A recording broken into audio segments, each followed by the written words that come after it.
Hey guys, my name is David Sabuki, and my topic is yoga and mind-body health. Raise your hand if you do yoga, you've done yoga, or like you know someone that does yoga. Awesome, so a lot of you. So basically my paper is on a study that was done earlier this year on spring, summertime, about yoga and meditation and what it does to your body's health mentally and physically. What got me into this topic was my mom started doing yoga for a New Year's resolution, like religiously, like every day, even twice a day, and I think she's kind of some like yoga nut now. But so I was like curious what it did to the body physically and mentally, so I looked up this study. So the summary of both my articles, during a 3-month study, participants went on a retreat to practice yoga and meditation and to see if it has any health effects on the body.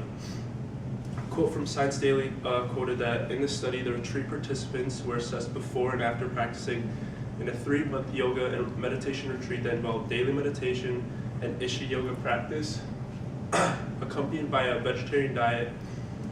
The participants also had their psychometric variables measured, which were their mindfulness, absorption, depression, and anxiety, which all 4 play a huge factor into dictating the level of stress that a person can have.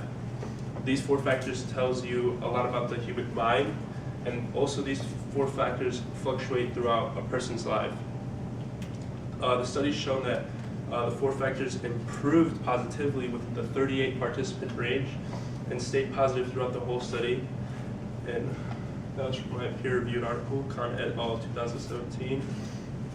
For the audience differences between the 2 articles, the popular press article from ScienceDaily.com describes the yoga retreat study in a way most readers can understand, especially those interested in yoga and people who want to improve stress levels.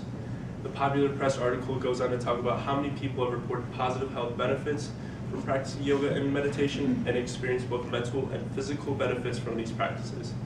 However, there's still much to learn about how exactly these practices affect the mind-body health of a human. The peer-reviewed article goes way more into depth than the popular press article, and is specialized on the audience, which consists of like scientists, researchers, therapists, and other professionals. Maybe even some yoga teachers could understand this, but it's a whole different scientific language. The peer-reviewed article goes on to explain in depth the tests that were ran by the researchers and what like the tests meant. Both articles have completely different languages because the 2 articles are meant for 2 different audiences.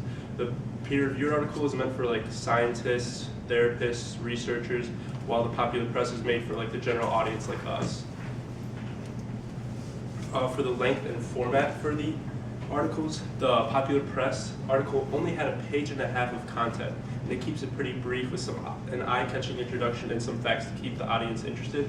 While on the other hand, the peer-reviewed article had much more, and it totaled to around 15 pages of content filled with scientific graphs, scientific charts, scientific statistics, scientific citations, just a bunch of scientific mumbo jumbo. I'm a bio major and I still don't understand half the stuff.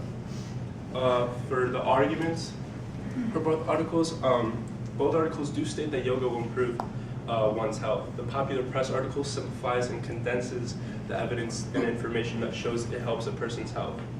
The opposite happens with the peer-reviewed article, where the evidence and information showing how it does help someone's health is very descriptive and explains most of the results only in a way a researcher or a scientist would understand. While both articles have evidence, the amount of evidence and how descriptive the evidence is varies between the popular press article and the peer-reviewed article. The popular press article contains way less evidence and is very brief and very shallow and gets right to the point, while the peer-reviewed article contains multiple pages of scientific content, including charts, tables, and graphs to explain its detailed evidence. In conclusion, the popular press did a great job at accurately representing the scientific work that the peer-reviewed article illustrated in this field.